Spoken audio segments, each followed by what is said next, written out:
Hello everyone and welcome to the very first episode of the RabFam podcast, the jellybean-sized snack time for everything gaming around the internet.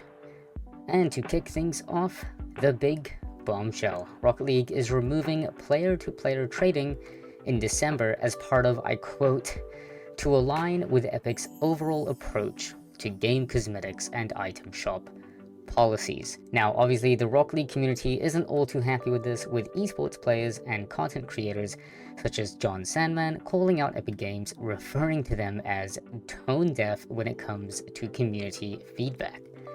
Funnily enough, a day after John Sandman's remark and Rocket League's original post, Rocket League then posted a promotional advertisement for their new NFL DLC decals that can be purchased for $25, essentially reiterating what John said about Epic being tone deaf to the community's backlash. Some might be thinking that, the community might be overreacting, but this event in isolation isn't really what's causing the backlash. The community are frustrated with Epic Games removing core features of Rocket League ever since they purchased it back in 2019 from Psyonix. Some examples include the removal of keys, crates, rocket labs, randomized rocket pass items, as well as the horrible addition of blueprints, credits, the item shop, and of course linking your Epic Game accounts, and the list goes on. The removal of trading seems like the final nail in the coffin. Is this the end of Rocket League? Well, I asked some of the RamFam members to comment on what they feel. RamFam founder Jay Shadow said, "I reckon a lot of people are not going to be playing Rocket League or giving it up until they give us a good reason not to." Another interesting observation made by Jay is where he says they are trying to incorporate the whole gifting aspect from Fortnite, but I reckon it's a little late to change that. I agree. Jay admitted that he doesn't see this as the end of Rocket League, but rather a pretty big setback. VIP and longtime member of the Ram fam, Roar, also agrees with what Jay is saying, as he is also saying that it's no joke. This is Epic's biggest L yet. Wow, very bold claim there, Roar, but he also does say that the backlash from the community is loud and clear. Another interesting point that Roar makes is that it has messed up a bunch of stuff in the Rocket League world. Creators can't organize tournaments or giveaways like they used to. I can definitely relate to that. And that is a big part for promoting the game and keeping it alive. Another RamFam member, Abdul Coder, says he believes it is the end, but they can still come back if they do something big, like Unreal Engine 5. That is still a very big rumor. We don't even know if Unreal Engine 5 is going to be happening. At this rate, who knows? Now, of course, while some of the RamFam believe that Rocket League may not be seeing the end of its days, with members like OG Bangers saying, sadly some people are dumb enough to still buy items and the player base will drop, but ultimately people will still support the game. Other members of the RamFam are convinced that it is all over. Longtime Rocket League player Grim says this could possibly be the start of an end, limiting people on things that they can and cannot do. Arnie RL, a player I play a lot of Rocket League with, also says, "I think they have destroyed Rocket League by taking out everything that made Rocket League what it was. Rocket League wasn't just known for its gameplay, but what you were able to do on the side." ZB, another RamFam member, also says, "I truly think they murdered an already dying game." So as you can see, the community is quite split. Is Rocket League coming to an end? We'll just have to wait and see.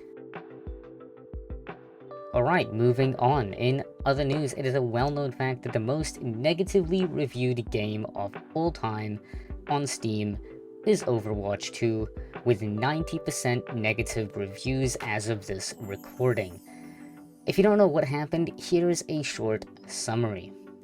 Upon the release of Overwatch 2, players were promised an exciting, story-driven co-op campaign with rich gameplay and content. However, on May 15th, 2023, Blizzard made the executive decision to entirely scrap the campaign and focus purely on the multiplayer aspect. To quote an article from GameRant, Overwatch 2 may have cancelled its campaign, but the story missions will still be coming to the game as separate purchases, and it has just been confirmed that they will not support a solo playthrough. Players were fuming as the promise of free-to-play felt like it was broken. This, alongside expensive battle passes, cosmetic microtransactions, and Microsoft outright buying Blizzard, saw the player base of Overwatch 2 diminish dramatically. So, in a desperate attempt to regain players, Blizzard decided to put Overwatch 2 onto Steam, and of course this isn't really that surprising. Other game companies tend to move their games to Steam to gain more players. However, what Blizzard/Microsoft didn't expect, their game was going to be review bombed to oblivion, breaking the record for the lowest rated game on Steam. Now, why am I talking about old news? Well, it seems that Blizzard/Microsoft have not learned their lesson. After the release of Season 1 in Blizzard's most recent major title, Diablo 4, players were disappointed to say the least, and the player base began to decrease dramatically. And what did they do? Well, that's right, they put it on Steam. They gave it the Overwatch 2 treatment. Now, as of this recording, Diablo 4 released on Steam 2 days ago, and already it isn't doing too well, with only 59% positive reviews, giving it a mixed rating on Steam. Will this game also get review bombed, or will things work out this time for Microsoft? Only time will tell.